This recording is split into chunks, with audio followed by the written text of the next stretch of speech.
sans transition, on va vous passer la parole. Donc on va prendre par groupe de 5.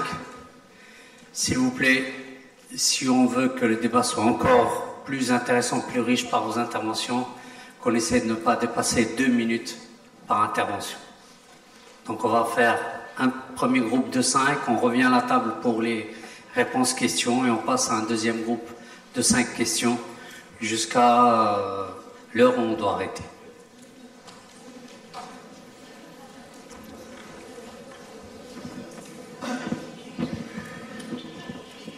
Maxime. Qui distribue le micro? Il y a quelqu'un pour distribuer le micro?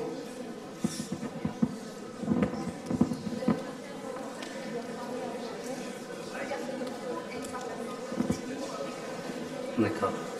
Alors, désolé, il y a des soucis techniques de matériel. Il va falloir que vous parliez de là où vous êtes. On va garder le micro, il est à nous. C'est à nous, pas à vous, le micro. Donc ça veut dire que les autres vous doivent laisser entendre le vous qui va parler. Et après on pourra devenir nous si on s'entend bien. C'est bon, on peut juste baisser un peu la voix. Donc il y a une personne là, s'il vous plaît. Madame, oui.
Juste derrière vous, oui, madame.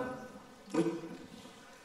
Après, je vais revenir ici. Allez-y, madame. D'abord, merci pour votre intervention. Pour moi, c'est simplement une fois que je vous appelle. En fait, j'entends beaucoup le nous, le vous, le citoyen en tant qu'Européen, musulman, et je pense qu'on oublie l'essentiel. C'est pas pourtant on est être humain.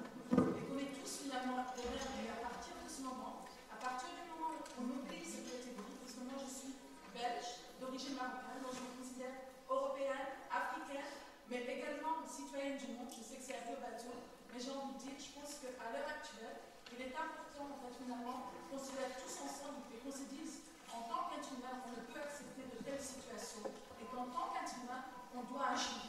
Et ce, quelles que soient nos origines, quelle que soit notre religion. Donc ce n'est pas parce que je suis musulmane que je dois me défendre vis-à-vis de ce qui se passe au niveau de l'État islamique, au niveau d'ISIS, parce que tout simplement, pour moi, ces personnes-là ne sont pas musulmans. Donc voilà.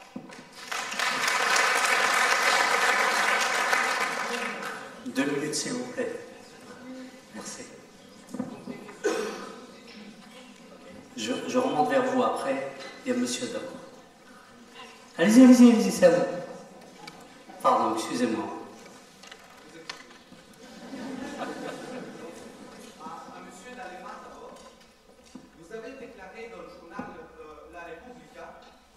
qu'en Syrie, il faudrait un gouvernement composé par des forces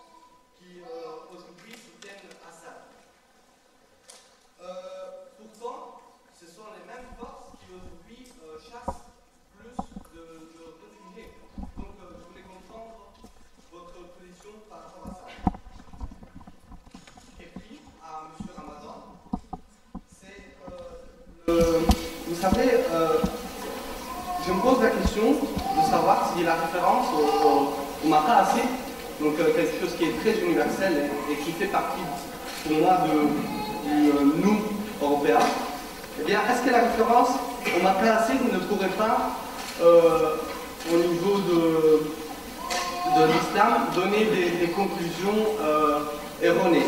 Je donne des exemples. Aux USA, certains courants musulmans ont dit que la finalité de la prière du vendredi était de rassembler beaucoup de personnes.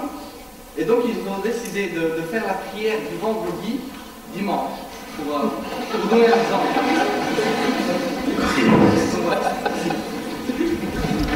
Monsieur, tout à fond à gauche. La question tourne autour de l'engagement en tant que citoyenne européenne de confession musulmane et on va dire assez militante à travers différents sujets de la société. Je me rends compte vraiment que c'est de plus en plus difficile en fait de se positionner sans risque, soit d'amalgame, sans risque d'avoir des problèmes avec la police, d'avoir vraiment des retours très répressifs. Et du coup, je me rends compte qu'autour de moi, il y a vraiment une peur, en fait, une peur, comme vous nous invitez à se positionner, mais paradoxalement, il y a une peur à se positionner parce que il suffit de voir un peu le contexte par rapport à l'environnement, justement actuellement il y a la COP21, etc., que des militants sont assignés à résidence, etc. Donc, au-delà du radicalisme religieux, il y a en tant que militante, il y a une voie de radicalité qui est nécessaire parce que nous sommes face à des gouvernements avec des lois injustes. Et en tant que Belge, justement, je me rends compte avec toutes les mesures qui sont prises au fur et à mesure que les citoyens belges de confession musulmane sont considérés comme des citoyens de seconde zone, donc des mesures qui sont en train de se mettre en place pour justement nous expulser, nous museler. Personnellement, je dépasse cette peur-là pour justement dire non, j'appartiens. J'ai été très touchée par vos témoignages et par ce monsieur. Dire j'appartiens à ce monde quoi qu'il arrive et où on me mette, je ne cesserai pas de me taire, mais j'ai l'impression qu'on a besoin de conscientiser qu'il est vraiment important de s'engager. Avant, on est être humain et qu'on est tous finalement humains. Et à partir de ce moment, à partir du moment où on oublie cette catégorie, parce que moi je suis belge, d'origine marocaine, moi je me considère européenne, africaine, mais également citoyenne du monde. Je sais que c'est un peu bateau, mais j'ai envie de dire, je pense qu'à l'heure actuelle, il est important en fait finalement qu'on se lève tous ensemble et qu'on se dise en tant qu'être humain, on ne peut accepter de telles situations et qu'en tant qu'être humain, on doit agir. Et ce, quelles que soient nos origines, quelle que soit notre religion. Donc ce n'est pas parce que je suis musulmane que je dois me défendre vis-à-vis de ce qui se passe au niveau de l'État islamique, au niveau des IS, parce que tout simplement, pour moi, ces personnes-là ne sont pas musulmans. Donc voilà. Je pense que la solidarité est plus que politique, elle n'est pas du tout apolitique. Et c'est ce qui s'est passé en fait ici en Belgique. Et ma vision des choses, c'est que la solidarité rejoint en fait l'égalité et la vision des choses que nous les musulmans, plutôt nous qui sommes d'origine étrangère, nous pensons que la meilleure façon de lutter contre un gouvernement aujourd'hui qui est belge, un gouvernement qui lutte asocialement et de façon discriminatoire face aux musulmans et aux gens qui sont un peu de couleurs différentes. La meilleure façon de faire ça, c'est de lutter socialement. Et c'est pour ça que moi, ma vision des choses, c'est que, en fait, à l'approche que vous apportez, M. Tariq que j'admire. Pas de publicité, s'il vous plaît. Que j'admire parce que j'ai fait flash.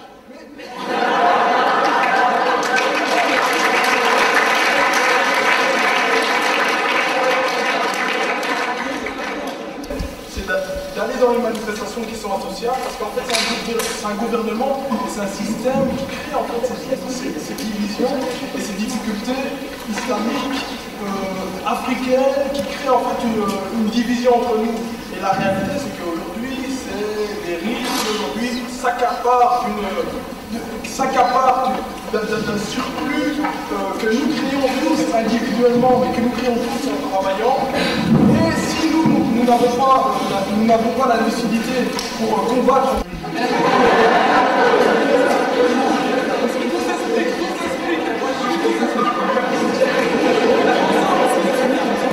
S'il vous plaît, c'est très gentil. Donc on revient à la table. On va faire un deuxième tour après. Donc M. Dalema, M. Roland, si vous voulez réagir. Il est difficile pour moi d'organiser la lutte contre le gouvernement de la Belgique, en tant qu'Italien, mais en général, je suis d'accord que... Et je pense aussi que, bien sûr, on n'a pas discuté ce soir des inégalités sociales, mais ça, c'est une dimension essentielle.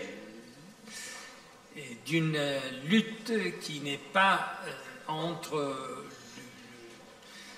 les travailleurs qui étaient ici et les immigrés. Je pense qu'il faut se battre ensemble pour des droits communs. Mais deux choses. Oui, on peut dire que l'État islamique, ils ne sont pas musulmans. À mon avis, c'est une réponse trop facile. Pour rester dans l'exemple que j'avais fait avant, on pourrait dire aussi que le stalinisme n'était pas communiste, mais il aurait été une réponse trop facile.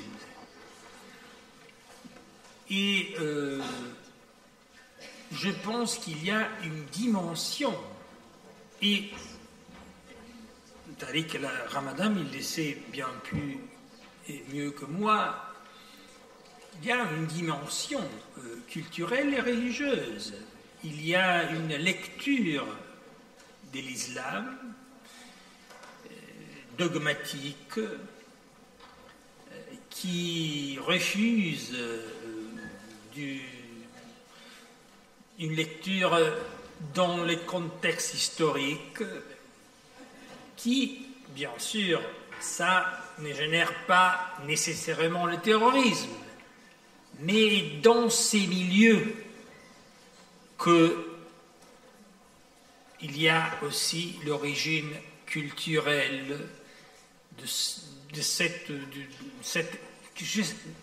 à mon avis, si je comprends bien que ce n'est pas peut-être correct au point de vue culturel, mais politiquement, je dis une extrême droite musulmane, une extrême droite, dans le sens d'une position dogmatique et qui refuse une lecture qui s'y située dans les contextes historiques. Ça, c'est un grand problème. C'est un grand problème aussi pour le monde catholique, bien sûr. Mais, dans une certaine mesure, l'Église catholique est lourde. En Italie, dans la vie politique, dans l'histoire italienne, ça a joué un rôle, quelquefois, qui n'a pas été un rôle positif. Mais, en tout cas, l'existence d'une Église est aussi un élément qui aide la lecture dans l'histoire du texte, de la révélation et dans l'histoire. Pour une grande religion qui n'a pas d'église, comme l'islam, c'est un terrain de débat, de discussion, quelquefois de conflits culturels et religieux. Et alors, je suis favorable à une dimension de l'islam capable de refuser une lecture dogmatique de l'islam qui, en certains cas, peut aussi conduire à la radicalisation et à la haine envers les autres. Ça, c'est une dimension qu'on ne peut pas refuser. Ça existe. Et il est, à mon avis, la réponse de dire « ils ne sont pas musulmans », c'est une réponse trop facile. Sur la Syrie, je pense, à mon avis, il faut rechercher un compromis politique sans sortir de la guerre. Pour arrêter les conflits, il faut créer un gouvernement de transition capable d'être un gouvernement qui ne représente pas la victoire ni des uns ni des autres, et isoler l'État islamique. Ça veut dire un compromis. À mon avis, ce compromis ne peut pas être autour d'Assad. Je pense qu'Assad, il est un élément. Il porte une responsabilité dans la guerre civile, dans la tragédie de la Syrie, qui doit obliger la communauté internationale à l'exclure. Il ne peut pas être, à mon avis, une partie du futur de la Syrie. Je ne vois pas les réfugiés revenir en Syrie, dans une Syrie avec Assad au pouvoir. Mais en même temps, j'ai une certaine connaissance de la Syrie. J'ai des amis syriens là-bas, chrétiens par exemple. Et je sais qu'autour d'Assad, il n'y a pas seulement un petit groupe de gens qui sont autour du dictateur. Il y a une partie, une minorité, mais une partie de la Syrie. Ce sont beaucoup de membres des minorités qui se sentent menacés par l'idée d'une Syrie dominée par le fondamentalisme sunnite.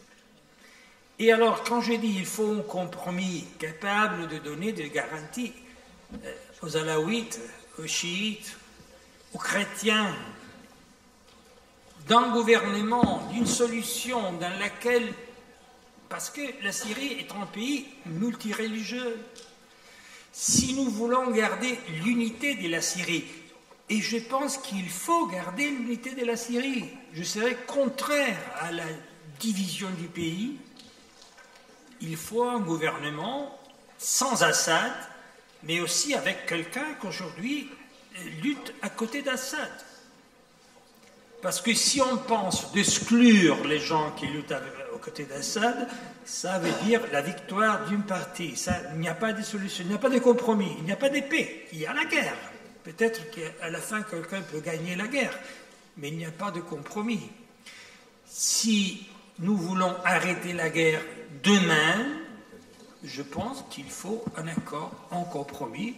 Le problème, c'est que le compromis doit être sans Assad. Ça, c'est le problème.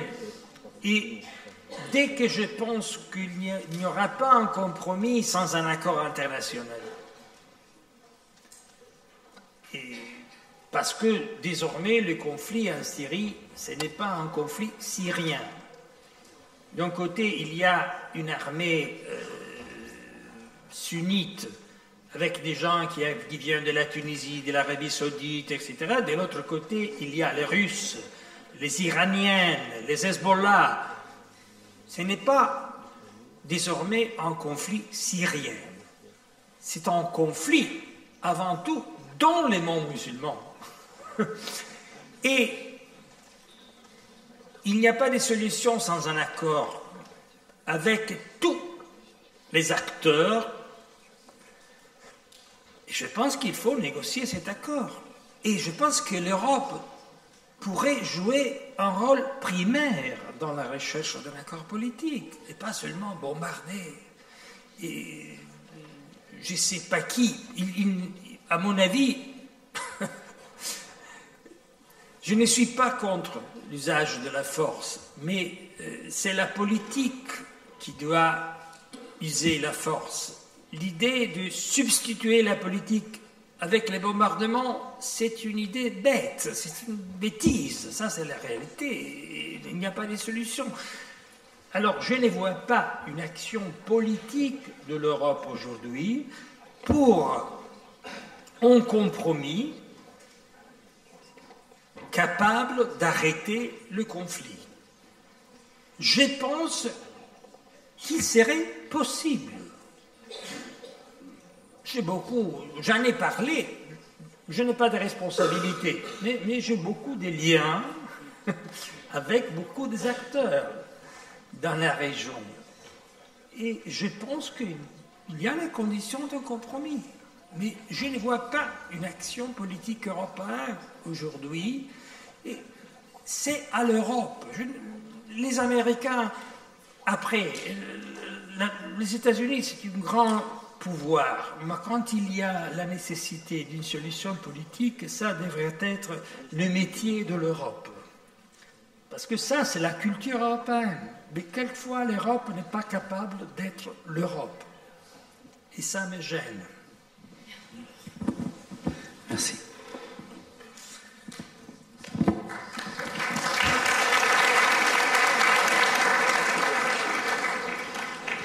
Bien, il y avait un certain nombre de réflexions. Je vais aussi aller vite pour vous redonner la parole. Sur ce que vous avez dit dans un premier temps sur l'engagement au-delà de la peur et du fait d'avoir... moi, je pense effectivement aujourd'hui que le climat qui est en train de s'installer, mais pas simplement en France et en Belgique, c'est vrai dans toute l'Europe. Il y a un climat de peur qui est en train de s'installer.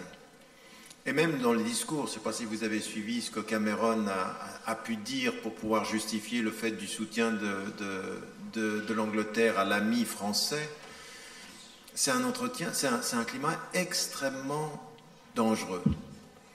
Et donc ce qu'il faut, c'est se poser la question comment on réagit à ça. Et vous savez, il y a quelques années,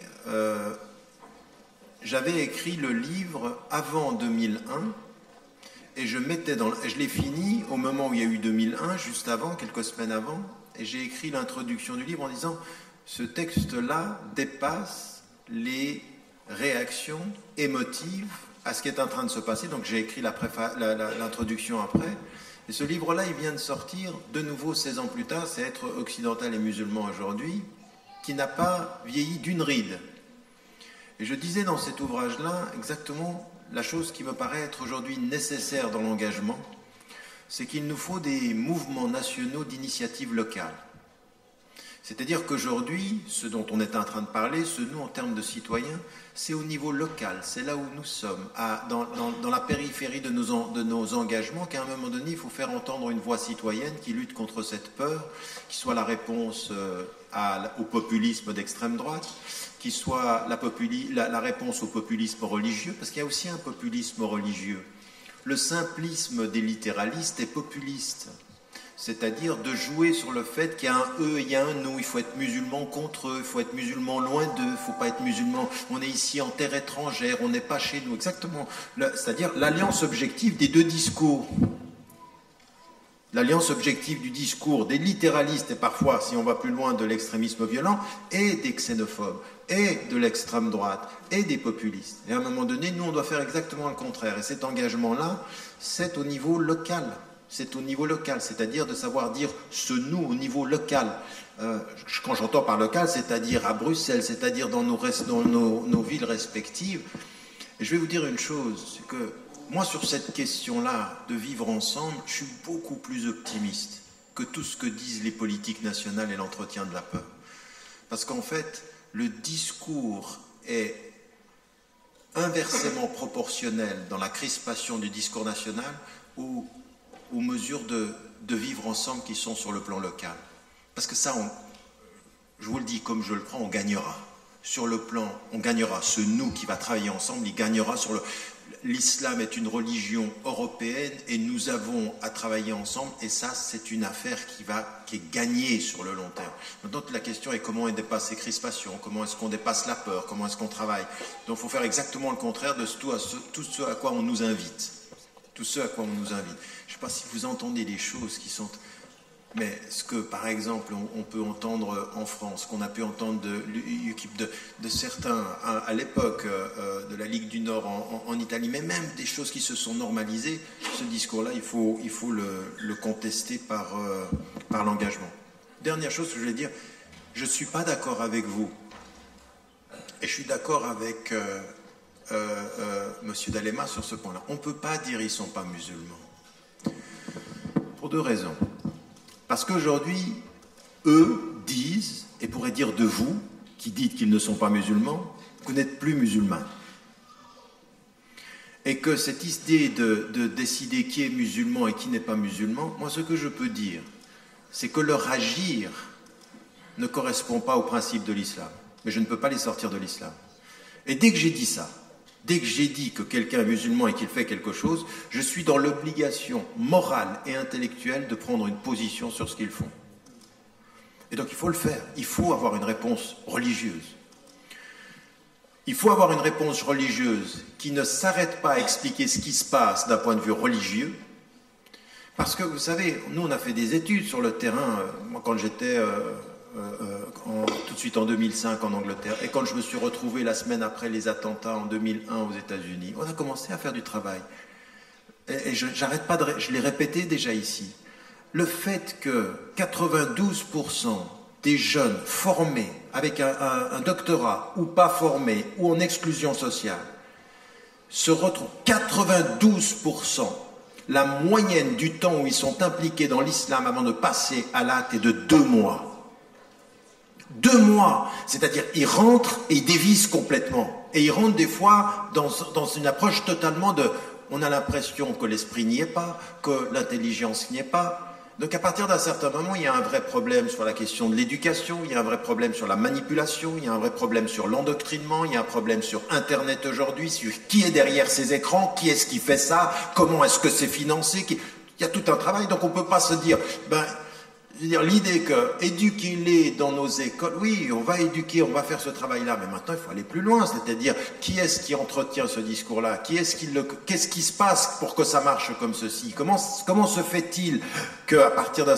Et puis des choses factuelles, Dans les études que nous avons eues à Londres, il y a des éléments, et ça s'est retrouvé aux États-Unis, et ça s'est retrouvé en France dernièrement, c'est la question de la drogue.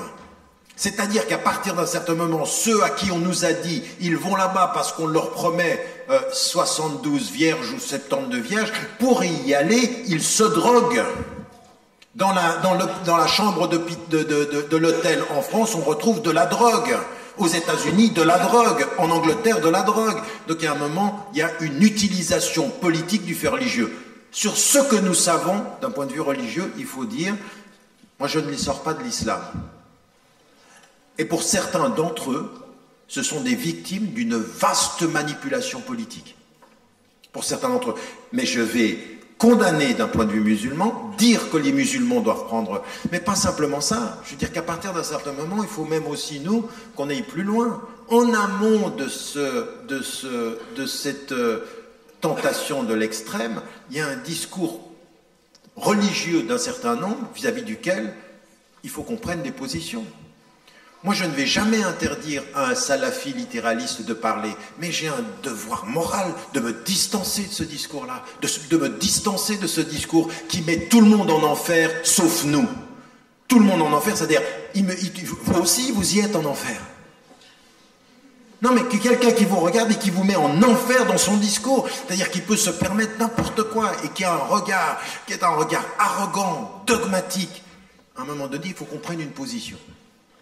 Et ce que je veux rajouter à cette position politique, vous savez, j'ai pris ces positions en France, et comment on a traduit la chose, il dit, ah, il explique de nouveau tout ceci parce qu'il se passe politiquement. Je dis, non, expliquer les deux ne veut pas dire réduire à la question politique, et c'est là qu'il faut qu'on ait sur la question des sources, d'où ça vient, tout ça, il faut les deux. Mais dire qu'ils ne sont pas musulmans, d'abord c'est inaudible, et franchement, d'un point de vue strictement islamique, d'un point de vue strictement religieux, c'est pas vrai, on ne peut pas dire ça. On ne peut pas les sortir de l'islam comme ceci, et il faut donc avoir une réponse qui soit un tout petit peu plus claire. Et il y a une chose que je voulais vous dire sur les maqasid, qui avait posé cette question-là. Non, mais là, ça n'a rien à voir avec les maqasid. Les maqasid, c'est les objectifs supérieurs de la voie musulmane. Celui qui dit l'objectif de la prière, c'était de réunir les gens, donc l'échange du vendredi au samedi, il n'a juste pas compris ce que c'était que les objectifs supérieurs, parce que les objectifs de la prière et du vendredi, les objectifs d'un point de vue islamique ne fonctionnent pas sur les ibadat. Les ibadat, donc c'est quelqu'un qui n'a rien compris en fait. Et donc, quelqu'un qui veut passer du vendredi au dimanche, si vous voulez que je lui dise, je veux dire, il faut tout refaire. C'est pas ça du tout. Et c'est pour ça qu'il faut faire attention. Ceux qui utilisent les maqasid, c'est-à-dire les objectifs supérieurs avec excès, et qui ne reconnaissent pas ce qu'on appelle les dawabit, même pour les affaires sociales. Les dawabit, c'est-à-dire qu'il y a des régulations, il y a des choses qu'on ne peut pas faire. On ne peut pas au niveau... Je veux dire, on a eu, nous, un moufti en France qui disait l'objectif de l'islam, c'est la relation sociale. Donc pendant le ramadan, si vous êtes dans une situation où vous devez avoir la relation sociale, vous pouvez boire un café, c'est pour... Ça, c'est pas un moufti, ça, il faut qu'il fasse autre chose. Par contre, l'État français le considérait comme le représentant relatif des musulmans. Et donc, vous voyez, je veux dire, ça c'est... Il faut faire attention à ce que l'usage totalement erroné de nos... Mais même sur la question de la charia, quelqu'un qui vient, nous on avait, en Allemagne, on avait quelqu'un qui s'appelle Bassam Tibi. Bassam Tibi, qu'est-ce qu'il disait? N'importe quelle personne musulman qui utilise la notion de charia, faites attention, c'est un fondamentaliste. Mais c'est lui le fondamentaliste. Lui, c'était un dogmatique de plaire à l'État. Et on a ça aussi chez les musulmans, des dogmatiques de plaire à l'État. Oui, ils sont tellement dans cette perception-là que tout est permis. Mais non, la charia aussi, il faut qu'on lui donne du sens, de la substance, de ce que c'est. C'est très important. Donc il faut faire attention. C'est pour ça que je vais m'arrêter sur cette question-là. Parce que ce que vous avez dit, c'est attention au dévoilement terminologique, au fait de ne pas donner leur sens aux mots. Les maqasid, c'est pas du n'importe quoi. C'est pas du n'importe quoi. Et la notion de charia, c'est pas du n'importe quoi.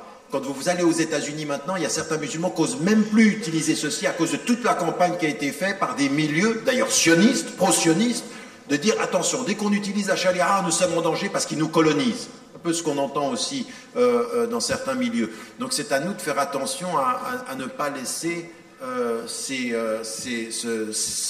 termes essentiels pour nous. Essentiel. Moi, je milite énormément pour que les Européens de confession musulmane réintègrent à leur vocabulaire sharia, jihad, ijtihad, maqasid, hukm, tout ça, halal, haram. Oui, on va les ramener, mais c'est nous qui définissons. C'est nous qui définissons, c'est pas du n'importe quoi. Donc il faut redonner une substance savante à la terminologie musulmane. Et à tous les orientalistes qui jouent, eh ben on va les interpeller. C'est pas vous qui définissez. Le djihad, c'est la noblesse des musulmans quand ils comprennent ce que ça veut dire. Ça veut dire on résistera à tout le mal et on sera des promoteurs des valeurs ajoutées du bien dans ce pays-là, du point de vue éthique. Donc mon djihad à moi, quand je lutte contre l'ignorance ou contre la pauvreté ou contre l'injustice sociale, c'est un djihad.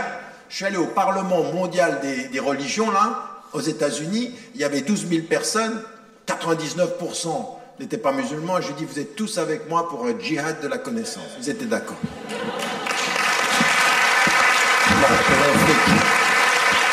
Merci.